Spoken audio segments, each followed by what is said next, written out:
toward the edge of Washington County sits a very unique farm that breeds a very rare animal. Just head past Sandersville and toward the coast, and before you get there, you'll hit Deep Step, where the Pitts family owns one of the only alpaca farms in the area. Now, she didn't get to ride one, but 41 NBC's Jasmine Williams got up close and personal with the alpacas, a part of our Middle Georgia Pride series in Washington County. No, I wasn't riding around on alpacas, but I did learn about Teresa Pitts and her business. She says a lot of her family and even friends think she's crazy, but the rancher says she enjoys life away from the big city.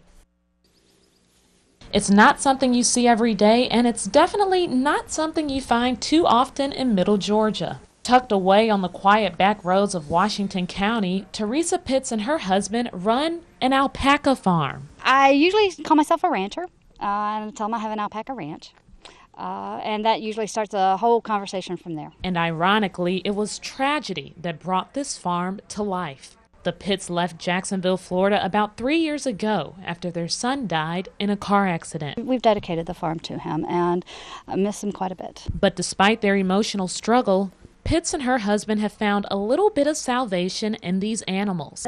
And these two are Surreys. They raise the alpacas for money, displaying the animals at shows, using their fur for fiber, and selling manure for fertilizer. We take all of the fiber off the animal and turn that fiber into product. Teresa Pitts says she spends about 3 hours a day cleaning the field and taking care of her 82 alpacas and 8 llamas.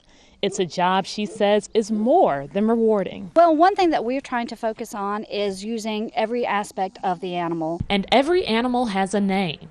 I met Shogun, Chomper, and several others. But for Pitts, this is strictly business. While her farm is a no-kill function, she doesn't horse around with her animals. We know every single animal. We'll put our hands on every single animal, and normally on a daily basis, but these are no terms pets. The unique ranch still deals with the same issues many farmers face. Hay has been one of the biggest problems this year. The drought has really affected a lot of people. The farm isn't enough to support the family on its own, but Pitts looks forward to growing old and watching her alpacas roam. Now, most people probably don't know it, but this Saturday is actually National Alpaca Farm Day. Farmers all over the country are opening shop to the public. You can catch up with the Pitts and their alpacas at the Tractor Supply in Sandersville.